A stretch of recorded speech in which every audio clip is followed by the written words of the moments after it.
Welcome, everyone. We're going to get started in just a moment. If you'd like to share in the chat where you're calling in from, that would be wonderful. I'm calling in from Santa Fe, New Mexico, where my family lives. We have more people coming, but I don't want to take any time away from this conversation, so I'm going to just jump right in. Welcome everyone to Past and Present with Allison Gilbert, Rebecca Sofer, and Michelle Sprott. My name is Derek Hosberg. I'm the program director at Reimagine, which is a nonprofit organization that sparks community experiences like this one to empower individuals, communities, families to really face the hardest parts of our existence, including serious illness and death, while inspiring people to celebrate life and one another. And our mission is to help all people face adversity, loss, and mortality and channel the hard parts of life into meaningful action and growth. And our fall theme this year is called Grief, Growth, and Action. And we've been leaning into the theory and practice of post-traumatic growth, how it's possible for many to transform from the source of loss. And in order to experience any kind of change or growth, we've been encouraging folks to take small, sweet steps. So I'd like you to consider this as the conversation unfolds. Might your own loss, grief, or adversity be a seed to develop a concrete action step? It could be having a conversation with a friend, starting a daily walk in the park, or showing up at another Past and Present with Allison Gilbert. I'm going to return to this idea at the end of the program and share a survey link where you can share your ideas for small, sweet steps. And so now, first off, I'd like to take a moment and express lots of gratitude for Domani for Grief for their support of this series. They've been instrumental in making this happen. I'd also like to thank our 2021 sponsors of Reimagine, who have also contributed to support free programming like this. And I'd also like to do a special shout out to all of you who've donated to Reimagine, as that also makes all of this work possible. So thank you. And as you know, we're using Zoom, which many of you are very familiar with at this point. We're going to encourage you to ask questions in the chat throughout the event. And there will be a Q&A where we'll be drawing questions from there. And if you are having any issues, you can always chat me privately or publicly, and I will try to support you however I can. And I just want to say also that the majority of us are Zooming in from the United States, also known as Turtle Island by Native Americans and their allies. Please join me in acknowledging Indigenous communities, their elders, both past and present, as well as future generations. This land acknowledgement demonstrates a commitment to begin the process of dismantling the ongoing legacies of colonialism. I'm in Pueblos, also known as Santa Fe, New Mexico, and please let us know where you are. I will put a link in the chat very shortly with a link, native-land.ca, where you can share where you're calling in from. And now it's my pleasure to introduce Allison Gilbert. She is the author of numerous books, including the much anticipated forthcoming biography of Hearst newspaper columnist Elsie Robinson, to be published by Basic Books, an imprint of Hatchet Book Group, in 2022. Her latest book, Past and Present, Keeping Memories of Loved Ones Alive, reveals creative ways to remember family and friends we never want to forget. And please take a moment to follow Allison on Instagram, Twitter, and Facebook. She's everywhere as a Gilbert writer. And now it's my pleasure to pass it off to Allison. Hey everyone, thank you Dara so much and the entire Reimagine team. I am always so grateful when the last Thursday of the month rolls around for this past and present conversation series. Of course, I know that we are 1 week early this month, and we will also be 1 week early in December to accommodate the holidays. So thank you for taking time out of your day to be with us. I do want to say a couple of additional housekeeping items, which is I am good on time. So if you do have questions, I really urge you to put them in the chat. So when we do get to that portion of our day, you won't feel when you get off our call today that, oh, I should have asked this question, because I will be done. We will be logging off at exactly the top of the hour. I want to acknowledge that everyone is coming to us either during a work day or maybe it's the end of your day. One of our guests is coming today from Spain, and she has to get on with her evening too. And so everyone has things going on. And so because of that, we will honor everyone's time and be done by 2:00 Eastern time. So again, if there is a question that you have for Rebecca Sofer or the Brunchnista, Michelle Sprott, or me, please do remember to get your questions into the chat. Don't delay. So I also, before we go, want to say again, thank you to Damani for Grief. Without their support, we all would not be here. So I am grateful. So welcome, Michelle and Rebecca. I am so excited for you guys to be here today. And I want to start by acknowledging that the commingling of a conversation that has to do with something heavy, and some of us are joining us today with incredible pain in their hearts because of loss, might feel in conflict with some of the levity that we're going to be expressing today, some of the fun and some of the joy and some of the happiness and some of the laughter that I think we're going to have when we're talking about food and drinks and the holidays. So I want to acknowledge up front that sometimes this coexistence can feel awkward. But in my view, having written so much about grief and loss, and having lost my own parents and going through life without them for so many years, absence of our loved ones and our present experience of joy can indeed coexist. And one does not negate the other. We can embrace the one word I love the most. It's a 3-letter word, and, A-N-D. We can acknowledge both, and we can acknowledge our past and the present. So let me start, if you guys don't mind, with Rebecca Sofer, who is the CEO and founder and co-founder of modernloss.com, joining us today from Spain. You're not normally in Europe, are you, Rebecca?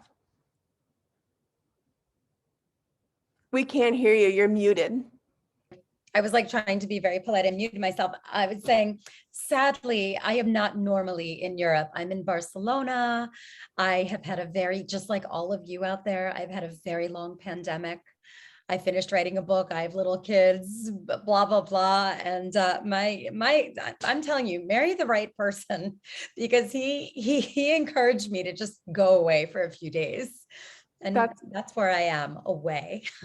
Well, listen, you deserve it, Rebecca. And when I say that, I don't mean professionally, because you work so hard, but we're going to get into some of your personal story about why I think we all need to give ourselves some grace and some space to have fun. But let me first welcome Michelle Sprott, the Brunchnista. So thank you so much for being here, Michelle. Thank you for having me. It's such an honor. And you're coming to us today from Brooklyn, New York, yes? That's correct. Yes, right here in the heart of the city. All right, that's awesome. Well, I'm so glad. I'm in New York too, and I saw in the chat that we have a lot of folks joining us today from Canada, which I'm thrilled with. And I also saw California, of course, New York, Maine, Chicago, Florida. We have a lot of people in the house today, so thank you guys so much for being here.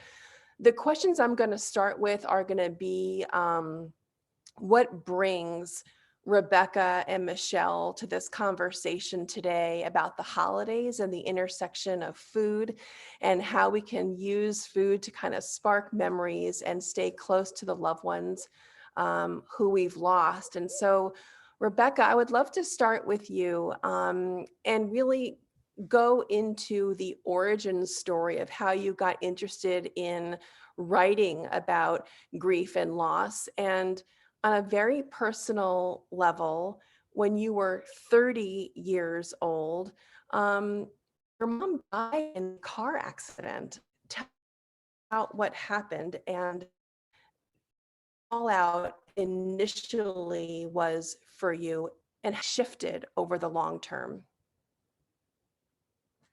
Yeah, I mean, so my mother was killed in a car accident when I was 30 years old. Like many, like everybody who has had a profound loss in their life, it wasn't my plan. She was my very best friend. She was my person. She was the connector. She was like the connector for everybody in my family. She was the one whose house everyone always knew that we could go to for Thanksgiving and Hanukkah and Tuesdays. Because it was always just like this welcome place. And I was raised in a very welcoming, warm environment. And so when she was killed, I was actually working in political satire as a TV producer for the Colbert Report. So my background is journalism and satire. And, it wasn't my plan to be dealing with the topics of grief and loss. This is not something that, I would have said, yes, I can't wait to dive into this topic. Like I would have probably said, I'm good. Like I'm going to do my own thing and get paid $4 a year to make fun of politicians and everybody else can deal with grief and loss. But then all of a sudden when it happens to you, like so many people today understand, it just becomes this hugely personal thing. And you realize very quickly how isolating the experience can be, even when you're surrounded by so many people who really do want to help you, but they don't know how, because we haven't really normalized talking about the experience in our culture. And so for me, as somebody who was very much focused in the build stage of my life, I was 30, I was surrounded by people who are also 30, we were very much focused on building our careers and our lives and partnerships and everything. I was also focused on very, very profound loss. And it was a really weird line to navigate because I wasn't surrounded by a lot of people who got it.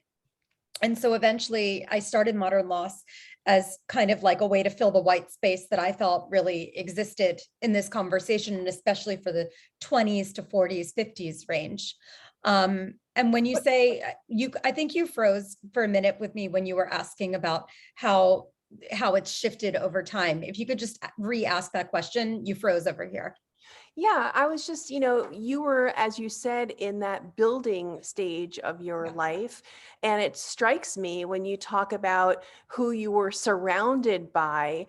It's interesting. I do want to talk about that shift after the initial shock and how you progressed moving forward. But it strikes me that you actually were oddly surrounded by a boss, meaning Stephen Colbert, who actually did understand loss really personally. So I'm wondering, before I get to my initial question, can you answer that question? Because your boss really did understand loss.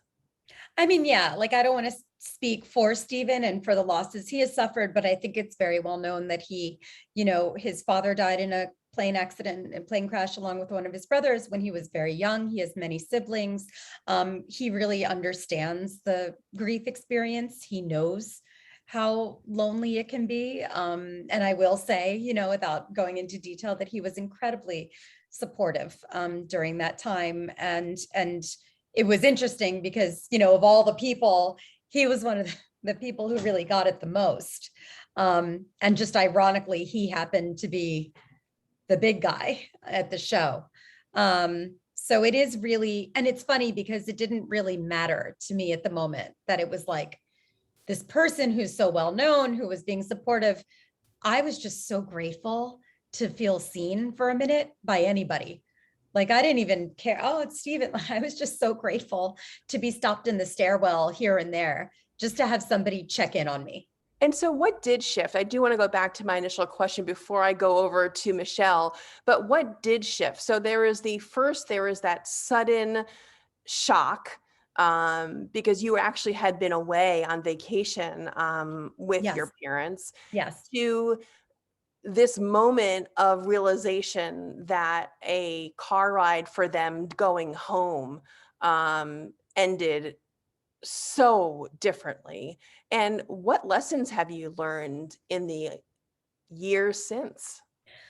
I mean, I think I've learned a lot of lessons. I think that, just like with many people who experience very sudden and traumatic loss. Obviously, I did not know that this accident was going to happen. I don't think, by the way, that there's ever any better scenario, like if you get to say goodbye or not say goodbye.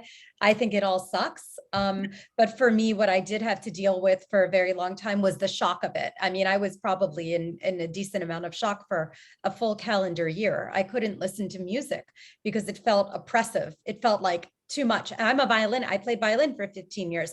I'm always playing music. It felt like too much on my senses. I couldn't really enjoy a lot of, I couldn't really savor things. And I think that, just to answer your question in like a abridged way so that you can get to our other guest, what I have learned, and it took me a while, and I want to say that because this stuff takes time. And I think people are hard on themselves when they don't think that they've like moved forward after a year. We all know grief is nonlinear. Sometimes you don't move forward for like a few years. But what really changed for me was that I really felt eventually like I had the capacity within myself to create meaning out of my loss. I really figured out that my relationship with my mom, and then my dad, who died 4 years after my mom, I started to really understand and really believe that I still had relationships with them, that the relationship wasn't over just because they had died. And Well, once I kind of Rebecca, internalized that, I I was felt just going to say, I wanted to amplify that Yeah. with our conversation, because exactly what you're talking about, this continuing connection that you feel and felt, is exactly what we're going to be getting to today. So you are teeing it up okay. perfectly. So thank you so much. But I want to pivot to Michelle, who, not only are you a self-described foodie, not only do you like to have fun and hang with your girlfriends and have deep, meaningful conversations over a meal, but you come to this conversation from also a personal place. And so, with permission, I do want to talk about your dad, who died a few years ago. And in many ways, he is a part of what you're doing now. Can you talk about your dad a little bit?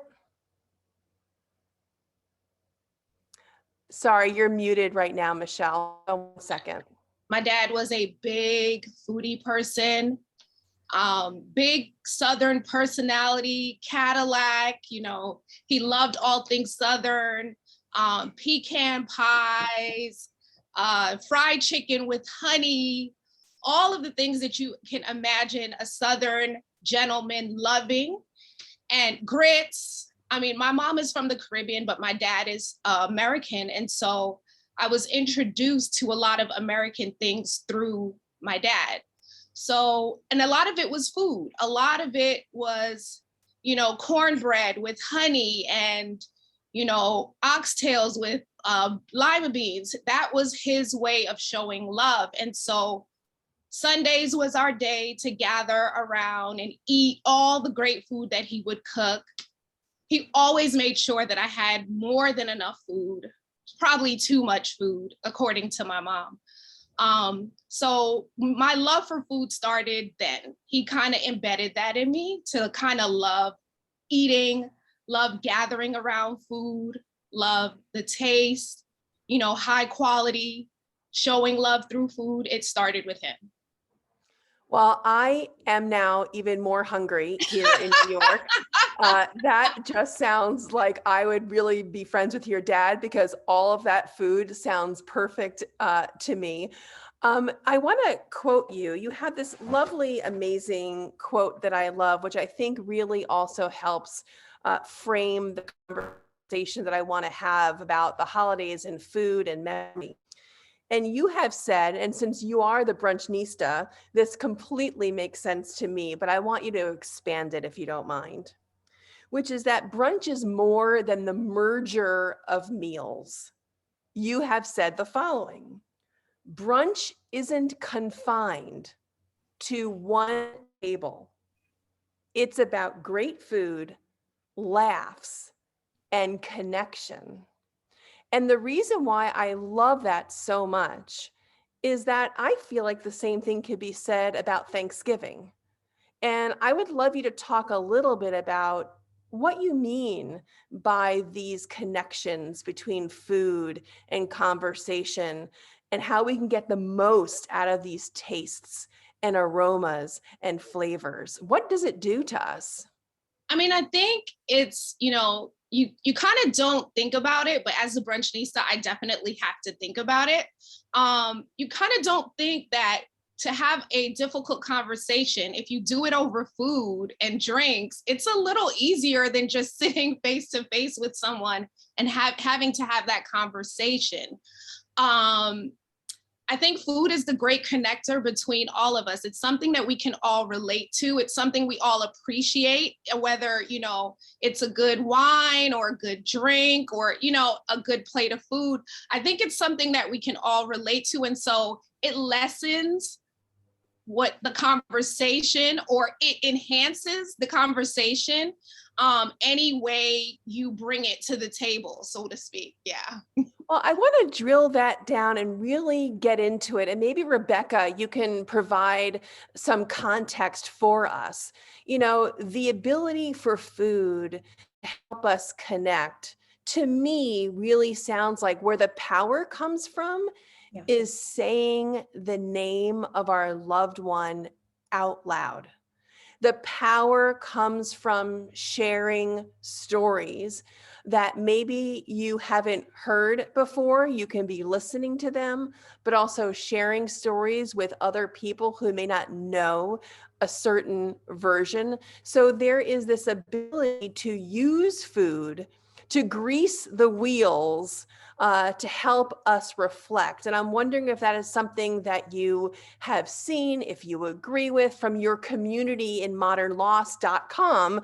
There is a lot of conversation about this kind of thread. And I want you to talk about that if you don't mind.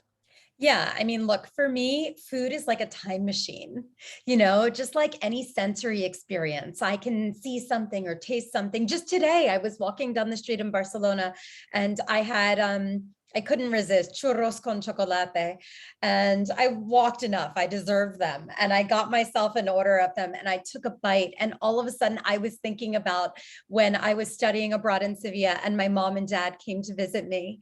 And when I took them to like the best churreria in Sevilla, and we had so much fun. And like, for like a minute, I was back in that time, I was back in that moment with them, and I felt very happy and comforted. And like, I kind of like came to, and I was like, oh no, I'm in Barcelona, it's 2021. But I kind of had this like waking dream, and it was so wonderful. And I think that that's what food can do, not just for you, like personally on a personal level, alone, but like when you share food with people, obviously, and especially food that has meaning.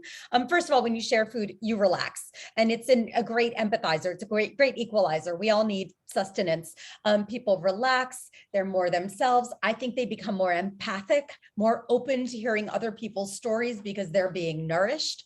And I think that when you share food in honor of somebody, you have that like relaxation, you have that conviviality, and it's almost like it jogs your memory, and people are so relaxed that they start sharing these stories. And it's just like this wonderful way to kind of not just like remember someone, but remember that your connection with them is still very much alive, like really kind of like drudge up the connection, that feeling of connection with them. And, maybe even learn some things that you never knew about them. Maybe that's when an anecdote comes out that you never heard before. Michelle, I saw you nodding. Yeah, cornbread was one of the things my dad used to make. And even though I don't like bread, everyone knows that I'm not a fan of bread. Cornbread is the one thing that I still make to this day and I still eat because it's definitely, like she said, it's a time machine. It kind of reminds you of when he used to let me lick the bowl and like sit there and just have it all over my face, and he didn't care about that. So I definitely agree with food being a time machine for sure. It transports you back to memories or places, people, things that you kind of forget. And then it just all comes, I guess it's a sense, right? So the senses begin to activate and you begin to realize like, oh, I remember when, or you can see your place in this, you see yourself in this place eating, drinking, laughing, having a conversation, eating someone's favorite food that you love. It's just, there's no real way to explain it. Everyone has that person who they've shared a meal with that they'll never forget. And I think that is the most important memory that you can have of that person. I want to push back politely a little bit, Rebecca and Michelle, on one part of what you guys are both saying, respectfully, which is that sometimes being reminded in such a rich way, a sensory way, can also be painful. And I'm wondering what happens if folks are listening to us right now and the idea of tasting their father's special turkey makes them feel worse, Yeah. or the anticipation of having that pumpkin pie that reminds them of their sister who always made that pumpkin pie feels like a pit in their stomach. I guess it can go in both ways, don't you think? Absolutely. Absolutely. Michelle, please. Yes, absolutely. I would say that I think it's up to you to kind of reframe that memory. I know it could be painful thinking about it, but I think after the person has passed, it's up to you to decide how you will remember them and what things you will use to honor them.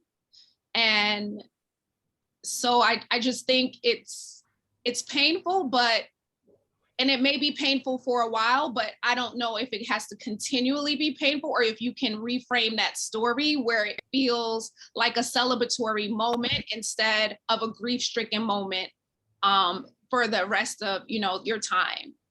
What do you think, Rebecca? I think, my personal take as an absolute non-therapist, disclaimer, is don't be a masochist.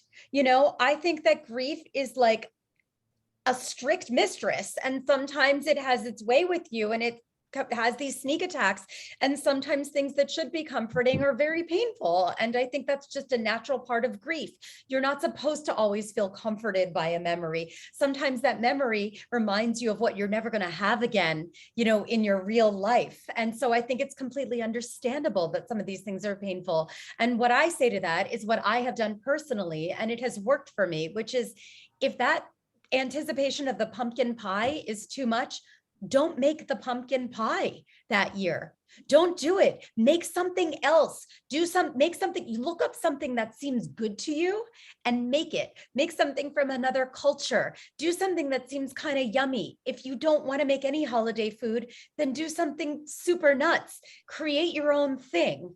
At Modern Loss, we always say, as long as you're not hurting yourself or anybody else, you do your grief, like you do your loss. There are no rules as long as nobody is getting hurt.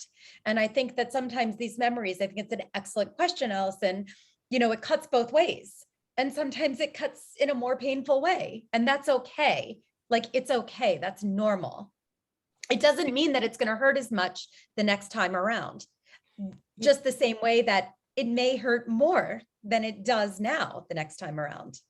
You mentioned modern law, so I would be remiss if I didn't tell everyone how to find modern laws. You're on Facebook, you're on Twitter, you're on Instagram. Of course, there's modernloss.com, but you are everywhere as Modern Loss. So please go find Rebecca's amazing community. And Michelle, you are pretty much everywhere also as Brunchnista. So you're on Facebook, Instagram, and Twitter too. And so I do want to remind people that while we are in a time-bound event right now, the conversation truly does not have to end when we are off this Zoom today. I know Rebecca via Modern Loss and Michelle via Brunchnista are completely accessible. And so I invite you and I encourage you to stay in touch with them. I do want to talk about an idea about children. Before I go to some of our community questions, which I see are starting to come in. So just as a reminder, it's about at the half-hour mark. I am going to pivot very soon to the chat and the questions. Christina, who works with us, is going to be going through the chat and then going to vocalize some of these questions and appoint them to the designated recipient of that question, whether it's Rebecca or Michelle or even myself. I'm happy to answer questions too. So in just a few minutes, please do get your questions right now into that chat. But I do want to talk about one idea for the holidays that may be helpful.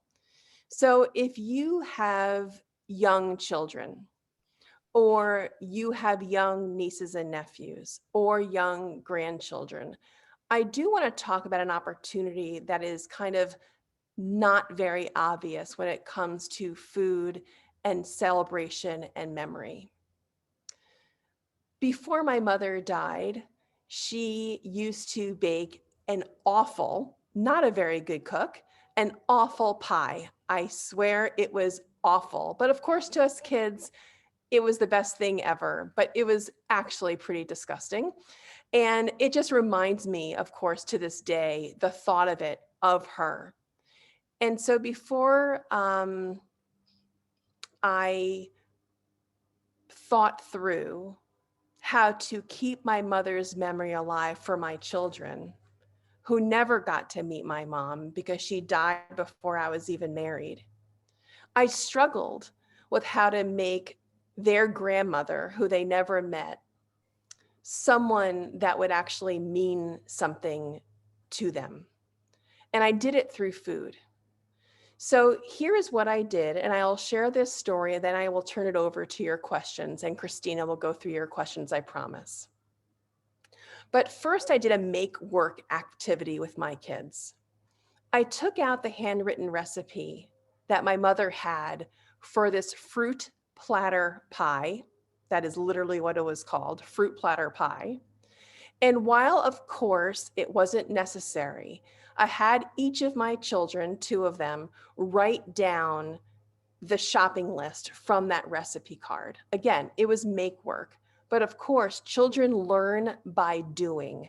So they were writing down the ingredients for Grandma Lynn's, my mom's name was Lynn, Grandma Lynn's fruit platter pie. So now they had that list in duplicate, one for each child. And armed with this list, we went to the supermarket. And I made it into a scavenger hunt to find the ingredients for Grandma Lynn's fruit platter pie. So now they were invested again. I wasn't just going to serve this dessert to them. I was investing them in its creation. And all along, I'm able to share stories about their Grandma Lynn. So then we came home with all the ingredients. And of course, I involved them in the baking of Grandma Lynn's fruit platter pie. So my goal in sharing with you this story, and I'm sure you will have your own versions that work for you, is to not just serve the food and expect the stories to emerge as if by accident, by osmosis.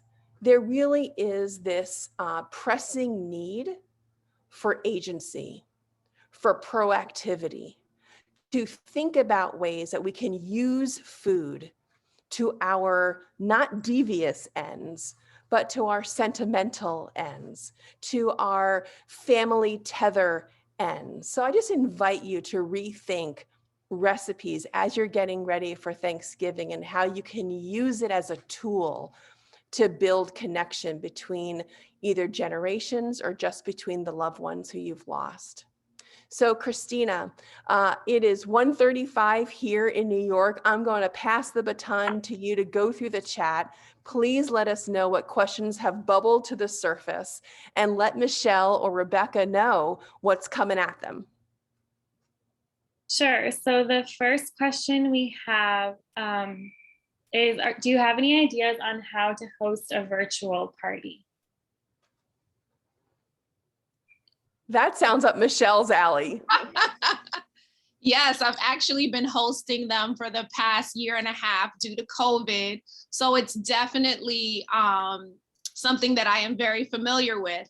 I started with a virtual brunch box, and I included a lot of Black-owned artisans in those boxes. And out of that box came the need to actually do virtual brunches.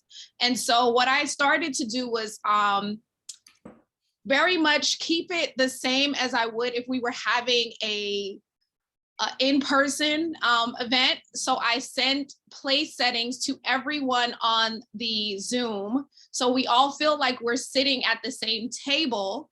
And that was the one way that I connected everyone. But I'm also sending them food and recipes so they either can make what I have in the box, or they can create their own recipes from the items I have in my box.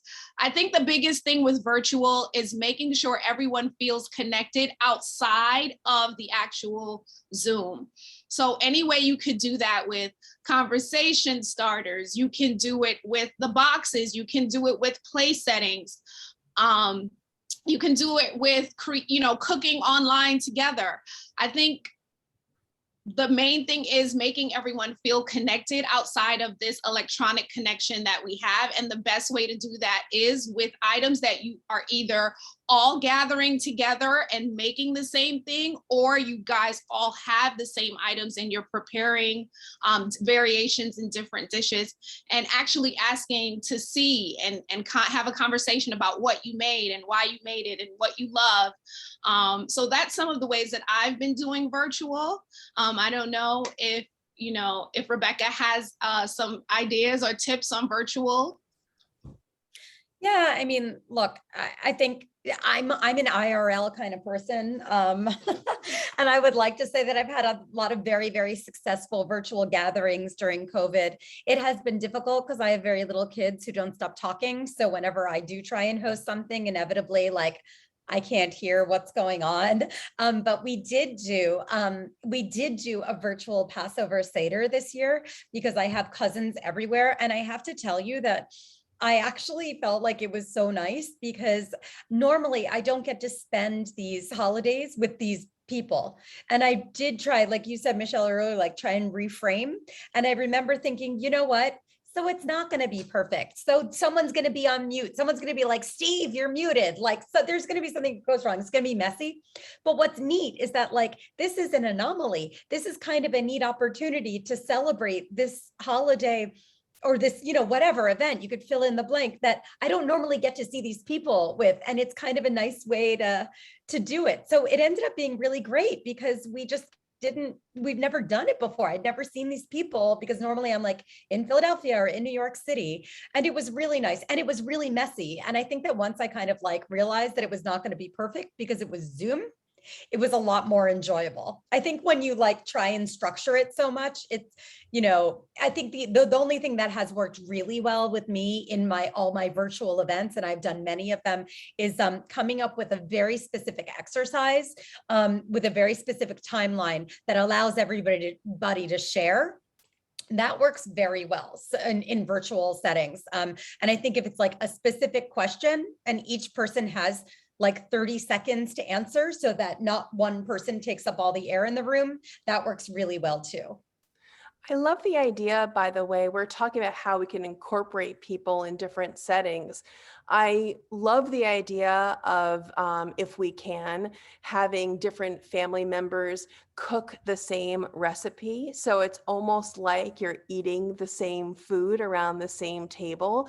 So you really could share family recipes prior to Thanksgiving, and you could all make the same family recipe and eat them at the same time, which feels authentic.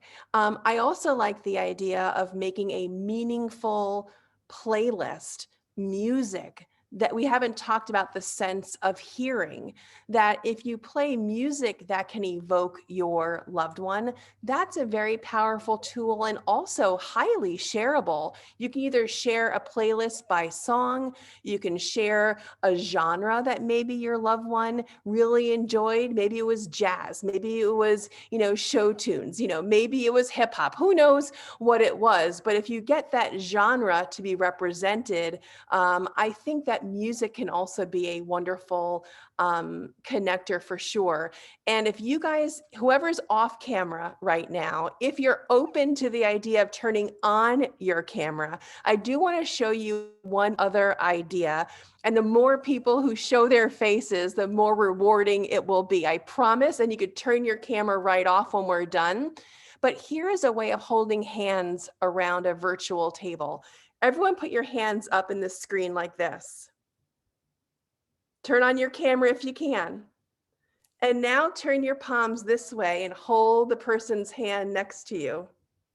Can you guys, I guess yeah, there we go. I'm kind of holding Dara's hand on my screen. I'm holding Michelle's hand on my other side of my box. But I think this is something that if you paused and stopped talking, Allison, stop talking, and you had a moment, it's a way that we can actually be together and hold hands virtually, I think. Any other questions, Christina, that I can answer?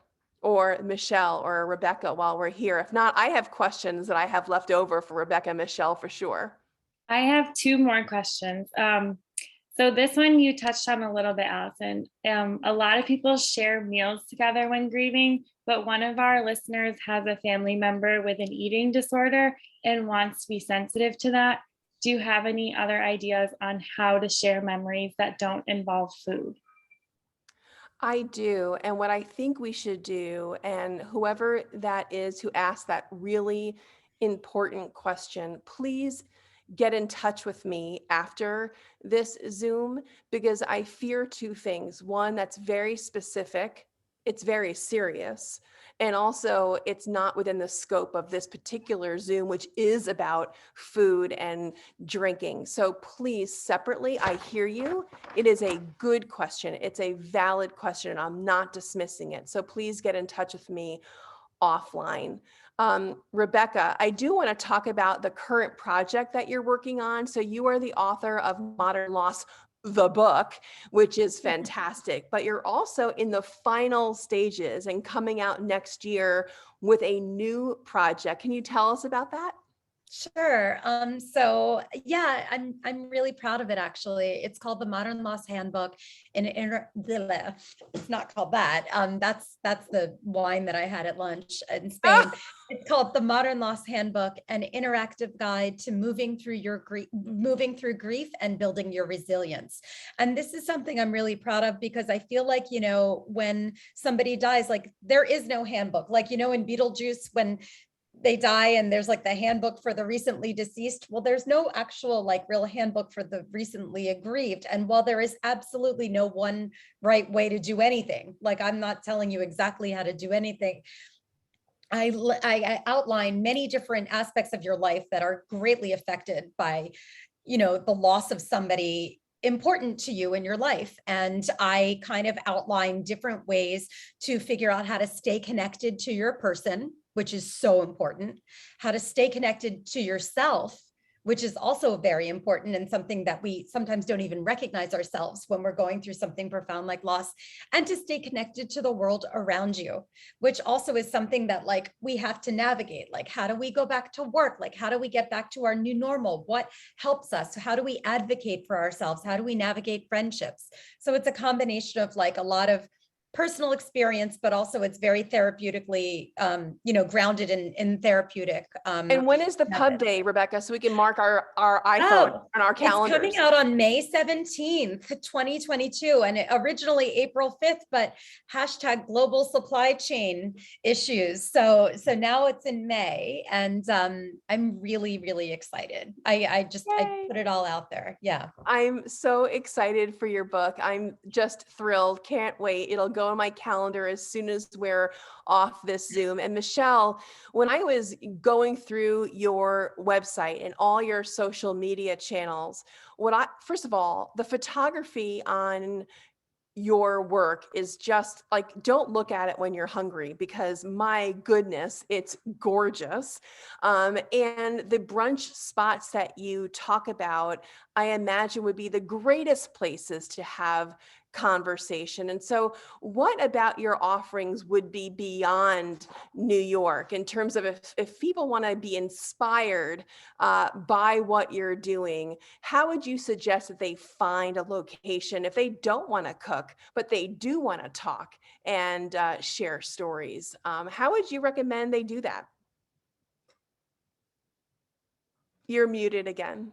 Brunchista is definitely, it's definitely a lifestyle brand for people who love food and brunch specifically. And that means either having brunch outside with your friends or creating that environment in your home, which I personally love because you get bottomless mimosas and they don't kick you out.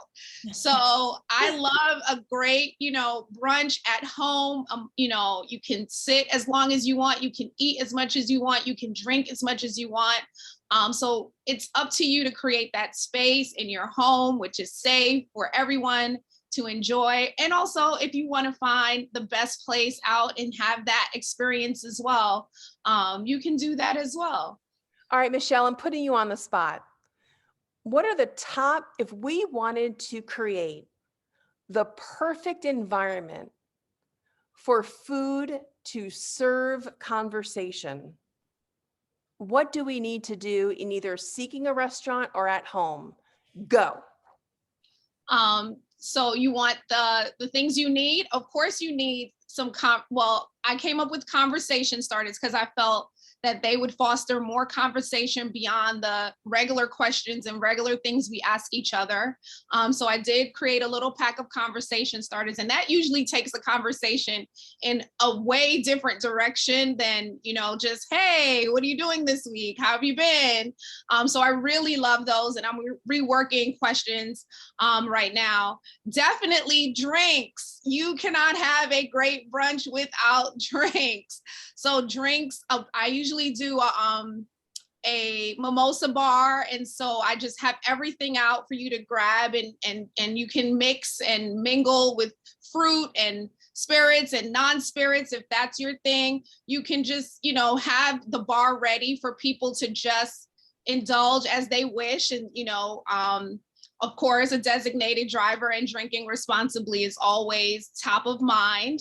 And of course, I'm going to interrupt for 1 second, but you can have drinks without alcohol. Yes. And there are just wonderful ways of having color and, fizzy concoctions that have nothing to do with alcohol. You could still have a bar, you can still have an assortment, but it doesn't have to be alcohol specific. No, I definitely have, like I said, non-alcoholic cocktails. We do a lot with Martinelli's and orange juice and guava juice, and we want to give a little fizz. I definitely have done many of those.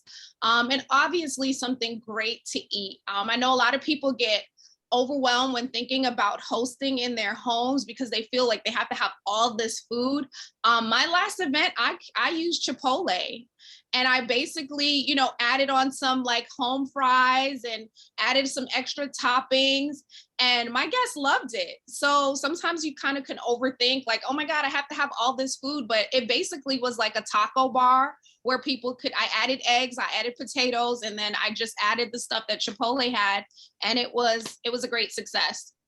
I kind of really want to stay on that last point, which is that you lowered the bar of entry, not lowered the bar of opportunity. You actually flipped it. You raised the bar of opportunity because you kind of made it easier. You didn't make the responsibility so onerous that you didn't host. You made it so that you could, and that actually is a lesson in how we can go through the holidays in terms of what is that we need. And perhaps the question is not what is the most we can do, what's the minimum that we can do to get to our goal? If the minimum is just opening our front door and asking our friends and neighbors and family to come if we feel safe doing so these days, and ask them to bring. So it just depends on what your temperature is, and dialing it up and dialing it back based on how you are feeling. And I want to do this in the last 10 minutes is really focus on not just next week with Thanksgiving, but then in the December holidays coming too. Rebecca, you have so much experience on modern loss in all of your channels. You are the co-founder, you're the CEO, you see all the content coming in that you put out as well. What do people face? What do they need the most? What can we take from this conversation to feel stronger as we look past Thanksgiving and we look towards December? Yeah. Okay. So first I want to give one quick example. And also actually really first, I'd like to say that I'd like for Michelle to invite me over for brunch because that sounds amazing. And I'm just going to do that one day. Hopefully that's okay. Give me your address. And you sound amazing. And, you know, I just wanted to say like something that you said really resonated, both of you, which is like, what is like kind of like the least, and it's not like, what's the most you can do, not just during the holidays, but beyond. But what's the least you can do, right? And what I think has helped me and has helped a lot of members of the modern loss community is kind of like thinking of the essence of their person. Or, you know, we deal with a lot of people who have pet loss, you know, which is like a very, very respectable type of grief. You know, kind of like what is the essence of the being that you lost? Like what kind of values, what kind of feelings, what kind of activities come to mind? And what can you use, you know, thinking about those to kind of create your own thing. It doesn't have to be, you know, over Christmas. It doesn't have to be a Christmas tradition like tied to actual Christmas. It can be on a Tuesday. I mean, I just want to say, like, give an example. My friend Amanda, her father happened to die when we were in college right before Christmas. His death day, I believe, was like December 15th. And she couldn't do anything around that time for so long. It was just too painful a date. And I'm giving this as an example because it's really not just like people think, oh, Christmas is hard, Hanukkah is hard, Thanksgiving is hard. I mean, Sunday is hard when you're moving through loss. So it's like about coming up with things that can help you, tools in your toolbox that you can use to help yourself at any time. So she ended up, after many years, she's like, I'm so sick of this time of year being so painful for me. It's such a painful time. And all I think about is when my dad was really sick and he was about to die. I'm going to do something that he really loved, and using that lowest common denominator of energy, you know, to get more people on board, she created the Dave Johns Memorial Big Mac Day, because Dave really loved a Big Mac. You know, he just loved a Big Mac and he loved a Bombay Sapphire on the rocks. And she said, you know what I'd like everybody to do? I'd like everybody to go eat something really crappy for yourself that is so delicious. I want you to eat something really indulgent. And then I want you to post a photo of what you ate and enjoyed in honor of Dave, in honor of my dad. And so this holiday has like grown to the point where we actually are looking forward to the day that somebody died instead of dreading it, not because we're disrespecting it, but because it feels so communal. And we finally feel like we are doing something communal to support and see his daughter, who still misses him so much. And I am a big fan of the bespoke holiday. So I'm just going to put that out there. I love that. I mean, who wants a Big Mac now? Yeah, totally. Oh my gosh, that sounds amazing. But I just love that idea. And there's so many examples from the modern loss community. It's really just look at, I'm not trying to say, just look at it as an opportunity to be creative. Grief is so hard. It's painful. I'm not denying that. It's awful. The darkest depths are terrible, and you have every right to wallow in it if you need to. But if you want to feel like you're doing something, if you're looking for something, these are really little tricks that you can use. Think of the essence, anything can be a tradition. Look at Festivus. I mean, Festivus is a made up holiday that we all celebrate now. I think same for Valentine's Day, which is like a brunchista holiday. Like, we've taken that and taken it to the next level. I can't wait till this year. What is that, Michelle? Valentine's Day is the day before Valentine's Day. It's an opportunity for girlfriends who don't have spouses or boyfriends to get together and love on each other and just pink and red and just love on each other. And it's just amazing. I love it. So gal, as in you're a gal, Galentine's Day. I get it. Oh my gosh, that's fabulous. And I'm going to double down on what Rebecca was saying before too about, Big Macs on a death anniversary that you were talking about. My father, I can't appreciate this because who likes lemon sorbet and lemon meringue pie when you can actually have chocolate? But that's another thing. My father loved everything lemon. And so if I really want to go down the path of just evoking my dad and feeling my dad on a day that I really want to connect with him, I can literally just go to the supermarket, open that freezer door and buy some lemon sherbet.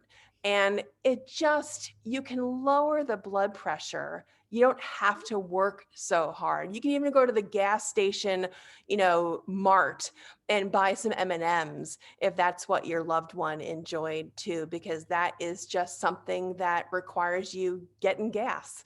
So I did want to end on time and flip it back over to Dara. First, I want to say thank you, Rebecca, for joining us from Barcelona, Spain. People can find you at modernloss.com, Modern Loss everywhere on social media, Instagram, Facebook, Twitter. Michelle, you are a light coming to us from Brooklyn. People can find you everywhere at Brunchnista. I too am inviting myself over with Rebecca for brunch as soon as you're back in New York, Rebecca. So we're coming for you, Michelle. And Dara, you wanted to wrap us up. And thank you again, Domani for Grief, for hosting and sponsoring this series. So Dara, take it away. Great. Well, first off, thank you so much for the conversation. It did both bring joy and also my heart deeply into the conversation. So thank you for that. And I just wanted to note that I put some links in the chat. And the first one is a very short survey about sharing just one small sweet step that you are inspired to take towards your own healing and growth. And even, it could be something around what you might do for the holidays. So we'd love to hear from you, and then we'll send a little reminder to you in a few weeks. And then I also wanted to note that we have Alden Clayton coming up in December for past and present. So please register for that. And lastly, actually on Monday, Reimagine is partnering with the COVID Grief Network to host a little gathering for the holidays and kind of talking about how we can create our own new traditions, which I think is really aligned with this conversation as well. So I hope you'll join us, and thank you. That's it.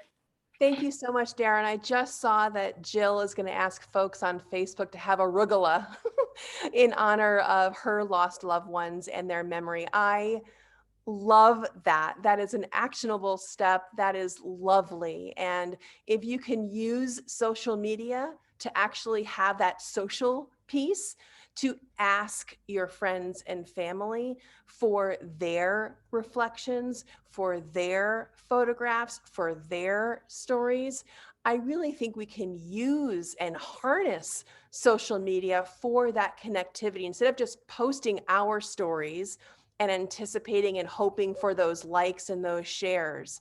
Instead, use your post to say, hey, do you remember my brother? Do you remember my sister? Here's my memory of them from the last Thanksgiving that we were together. What's yours?